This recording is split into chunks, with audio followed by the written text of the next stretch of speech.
हम एक बात कहें क्या? धरि ध्यान सुनो धनुधारी, गारी मिथिला की। श्री रघुवर अवध बिहारी, गारी मिथिला की। धरि ध्यान।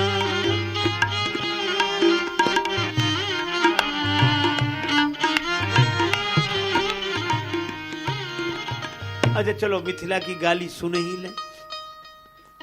एक सखी बोली, धनुष यज्ञ सुनी ब्याह उमंग में, बिनु चीठी कौशिक मुनि संग में, बनियाए कमंडल उधारी, गारी मिथिला।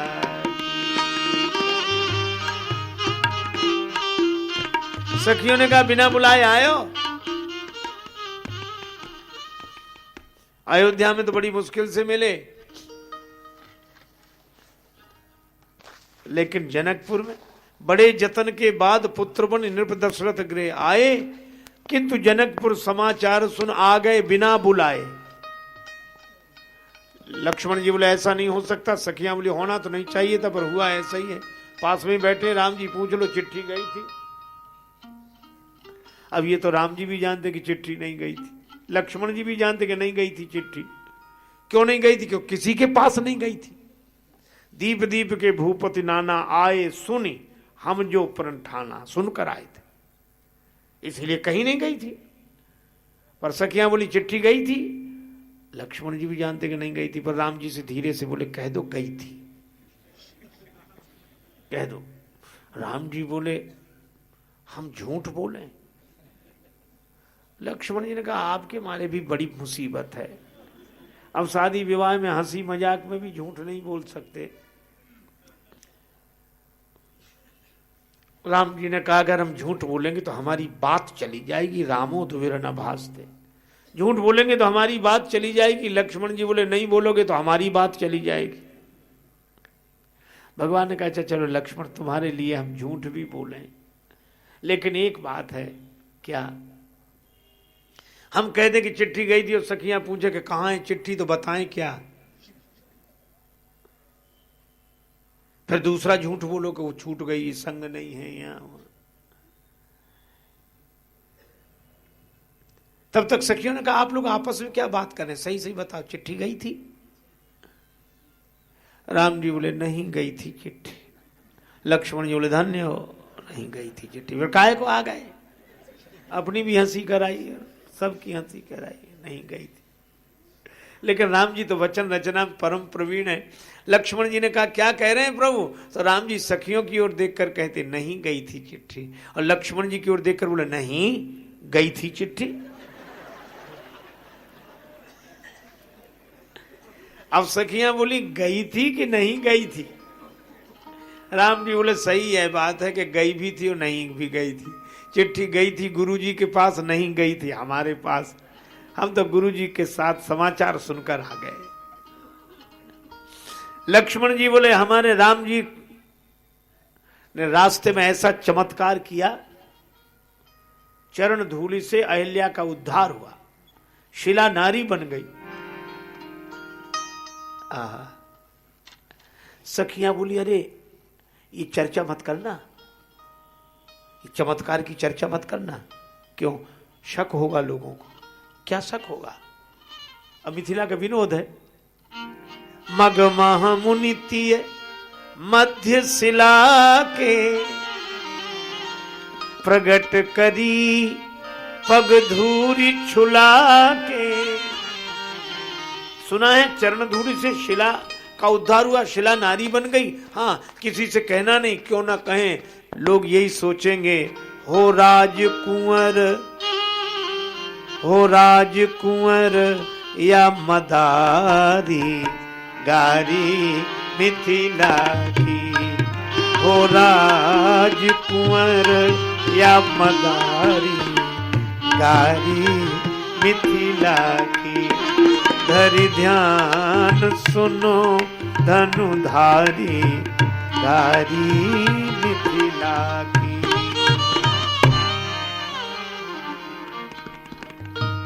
लक्ष्मण जी बोले हमारे रूप, राम जी के रूप का ऐसा जादू चला कि जनकपुर पागल हो गया, सब जनकपुरवासी पगला गए। सखियां बोली एक बात कहें क्या? बोले छमाही इम्तिहान में जो पास हो जाए और सालाना में फेल, वार्षिक परीक्षा में फेल, तो पास थोड़ा ही माना जाएगा। फिर बोले फाइनल एग्जाम में तो राम जी फेल हो गए। कैसे? का जनकपुर में नगर भ्रमण किया तो जीत गए, लेकिन पुष्पवाटिका में गौर कुमार लसे सुनवा सब सामर लागत नील नगीना, ऐसे श्री राम राजेश सखी दिखराए छवि सबके दिल छीना।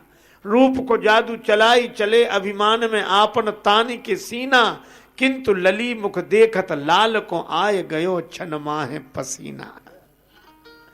यहाँ पुष्पवाटिका में सुंदरता अभिमान में सीना,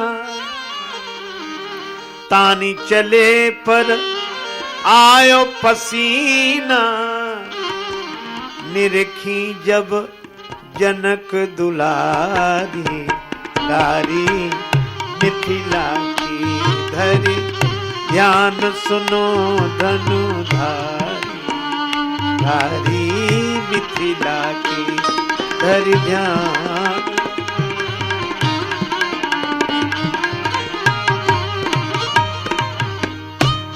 लक्ष्मण जी बोले हमारे राम जी दानियों में शिरोमणि हैं। सखियां बोली सुना तो ऐसे ही था, लेकिन वैसे दिखे नहीं। क्यों नहीं दिखे? दानी शिरोमणि महिमा मंडित, लेकिन फुलवारी मह पुष्प चयन हित, बने मलियन आगे भिखारी दारी मिथिला की, बने मलियन आगे भिखारी।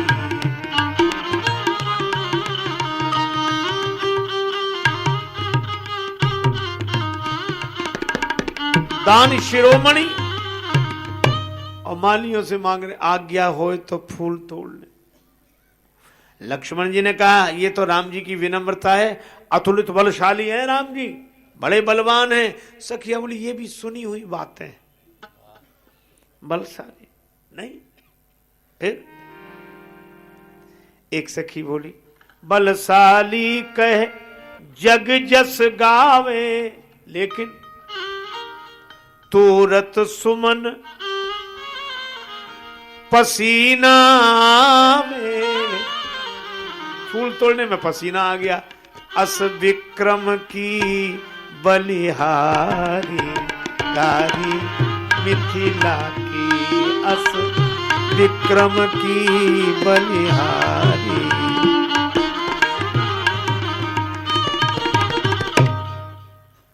लक्ष्मण जी बोले राम जी ने धनुष तोड़ दिया। सखियां बोली ना, कैसे माने कि नहीं तोड़ा? सखिया बोली राम जी धनुष तोड़ने जा रहे थे, धीरे धीरे क्यों जा रहे थे? सहज ही चले, जैसे सहजता से हमेशा जाते हैं वैसे ही चले, सहज ही, सहजता से सहज ही चले सकल जग स्वामी। धीरे धीरे क्यों जा रहे थे? लक्ष्मण जी बोले हमारे राम जी का स्वभाव है धीरे धीरे चलना, वो शील। बस सखियां बोली शील की बात नहीं थी। का फिर का राम जी यह सोच रहे थे कि इतनों से धनुष नहीं टूटा तो पता नहीं हमसे भी टूटता है कि नहीं, इसलिए धीरे धीरे जा रहे थे कि कोई मना कर दे कि रहने दो, आप बैठो मत जाओ आप। पर किसी ने मना ही नहीं किया तो मजबूरी थी। लेकिन अब धनुष के पास जब पहुंचे तो अब तो इज्जत की बात थी। धनुष तोड़ने के लिए तो शक्ति चाहिए, तो का राम जी शक्ति पाने के लिए आदि शक्ति की ओर देखने लगे, ताकत पाने के लिए ताकने लगे किधर? श्री सीता जी की ओर। तभी तो लिखा है सिंह ही बिलो की, और श्री सीता जी की ओर देखते ही ताकत मिल गई। शंभु चाप की अति कठोरता, लख मन ही मन हारे, और नहीं चलेगो जोर जान जी सिय की ओर निहारे। गुरुता और कठिनता धनु की, लखी मन ही मन थाके, कृपा कटाक्ष प्राप्त हित रघुवर हारि सिया दिसी ताके। श्री सीता जी की ओर ताके, ताकत मिल गई तभी तो धनुष टूटा। सियहि बिलोक तके धनु कैसे, चितव गरुड़ लघु व्यालहि जैसे। इसलिए ये धनुष तोड़ने में भंजो चाप गुमान न लाभो, सिय की कृपा है भाग्य मनावो, मिली जनकपुरी ससुरारी, गारी मिथिला की हरि ध्यान सुनो धनुधारी, गारी मिथिला की हरि ध्यान।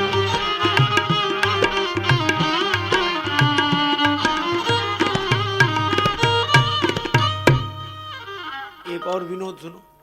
मिथिला की देवियां बोली धनुष तो ऐसे टूटा, और दूसरी बात तो सुनो। कहा क्या? बोली चारों भाइयों का विवाह कैसे हुआ मालूम? कहा कैसे? कहा दशरथ जी के वृद्धावस्था में ये 4 पुत्र हुए, बड़े बड़े हो गए, 15-15 वर्ष के हो गए। लेकिन एक समस्या क्या? शादी विवाह संबंध हो तो तब कोई देखने ही नहीं आता था।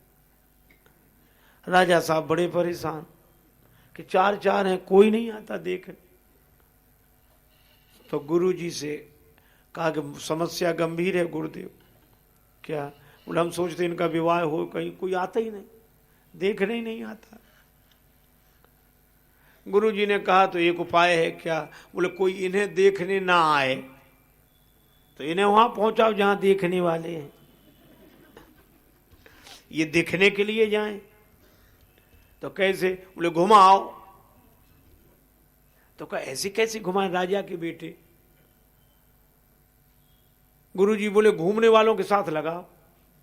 तो घूमते कौन है? बोले साधुओं से ज्यादा कोई नहीं घूमता। बाबा जी हैं, आज यहाँ कल वहां घूमते ही रहते हैं, उनके साथ लगाओ, घूमेंगे। अच्छा, तो फिर बोले किसी ऐसे साधु को बुलाओ जो पहले राजा रहा हो, उसे सब राज्य परिवारों की जानकारी है, कहाँ कैसे। हाँ, तो बोले कौन? बोले विश्वामित्र जी सबसे उत्तम, राजा रह चुके हैं। सखियां कहती हैं कि यज्ञ का तो बहाना था, विश्वामित्र जी तो बुलाए गए थे क्योंकि इनका ठिकाना ही नहीं लग रहा था कहीं। विश्वामित्र जी बुलाए गए, गुरु जी बैठे, दशरथ जी बैठे। दशरथ जी ने कहा विश्वामित्र जी के महाराज इनको घुमाओ। विश्वामित्र जी बोले मामला तो गंभीर है लेकिन घुमाएंगे, ले जाएंगे। दशरथ जी बोले आप तो चारों को ही ले जाओ। विश्वामित्र जी बोले नहीं, इकट्ठे नहीं, लोगों को शक होगा, 2-2 भेजो, 2-2 भेजो, 2-2। हाँ, तो दशरथ जी बोले आप एक काम करो कि राम जी और भरत जी को ले जाओ, इन 2 को घुमाओ। विश्वामित्र जी बोले नहीं, दोनों एक जैसे हो जाएंगे, दोनों सांवले सांवले, राम जी और भरत जी। फिर बोले एक सांवले के साथ एक गोरा लगाओ, तो गोरे के साथ एक सांवला तो खप जाएगा। तो सखियां कहती इसलिए राम जी के संग लक्ष्मण जी। और विश्वामित्र बाबा ने ऐसा जादू चलाया कि एक का तो इंतजाम हुआ। फिर गुरु वशिष्ठ को खबर की, 2 को तो हम ले ही आए, 2 को आप ले आओ। तो विश्वामित्र बाबा राम जी लक्ष्मण जी को ले आए और वशिष्ठ जी भरत और शत्रुघ्न जी को ले आए। ऐसे हुआ इनका विवाह। रघुवर बड़े भाग से मिथिला में ससुरार पौला जी, रघुवर बड़े भाग से मिथिला में ससुरार पौला जी।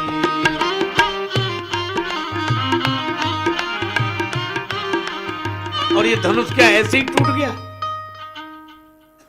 कितनी ताकत लगी धनुष के साथ। कौशिक मुनि के जंतर मंतर, मां गिरिजा के बानी, प्रेमी जन के मंजू मनोरथ, पुनि मिथिला के पानी। एक तो आपके गुरु जी के जंत्र मंत्र काम आ गए, और फिर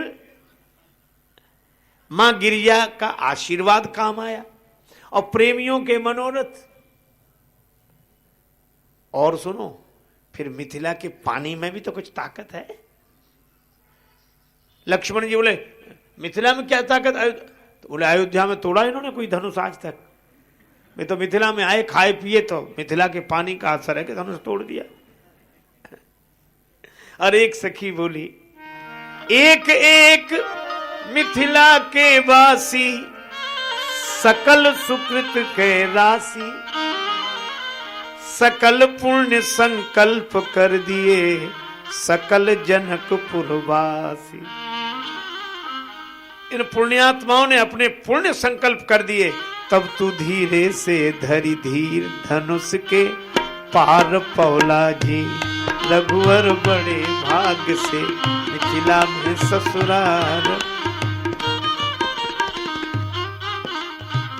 लेकिन एक बात है, ये गाली विनोद तक ही है, विरोध के लिए नहीं, विनोद के लिए है। आहा, सखियां अंत में